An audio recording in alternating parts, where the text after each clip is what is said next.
All right, so I said rack assembly is exactly same as the previous section of base assembly, and you have created it. Now we come to top assembly. Top assembly is hierarchically very similar.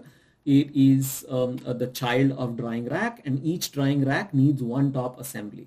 So since we are going to start 60 drying racks here in week 1, I need the 60 top assemblies to be ready. So I say equal to this number 60 right here, and I will drag it to the right. This is my gross requirement for the top assembly. Now once I create that, we go to our usual things that we do. My projected available is for this item, which is the opening stock, we call it here. For the top assembly is 100, and there is a scheduled receipt in week 1 of 100 also. All right, and now I can copy the formula that I have since it's created.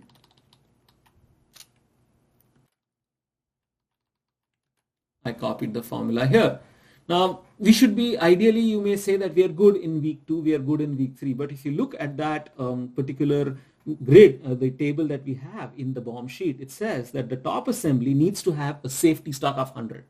So maybe the supplier is unreliable, maybe the route is unreliable, or something wrong here with quality, could be any reason.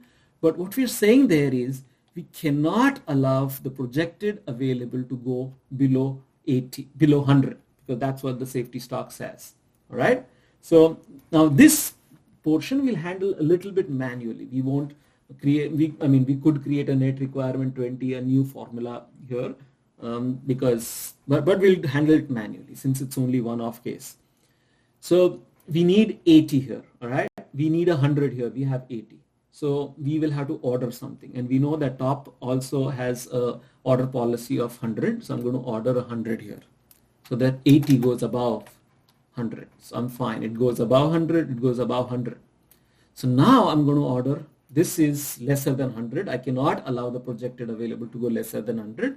So I'm going to order 100 here, and we forgot to order the lead time here is 1 week. If you look at that table we have, top assembly is 1 week.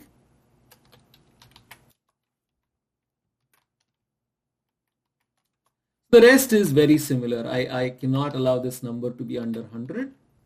I cannot allow this to be under 100, so I order for 100 here. I cannot allow this to be 100, so I order 100 here. There we go. All the projected availables are positive and above 100, and we have the order released schedule that in week 1 I will release an order of 100 top assemblies, and I will release an order of 100 again in week 3, week 4, week 6, and week 7. So that's the release schedule for top assembly. Now base plate is again very similar to the others. So I will let you do that on your own, but the only one change, base plate is the child of the base assembly. Base plate is not the direct child of a drying rack. So the gross requirement of base plate will come from the planned order release of the base assembly. So remember that, keep that in your mind, and we just need one base plate for one base assembly. Use that logic and create the MRP sheet for that base plate, and I will see you in the next video where we'll talk of casters.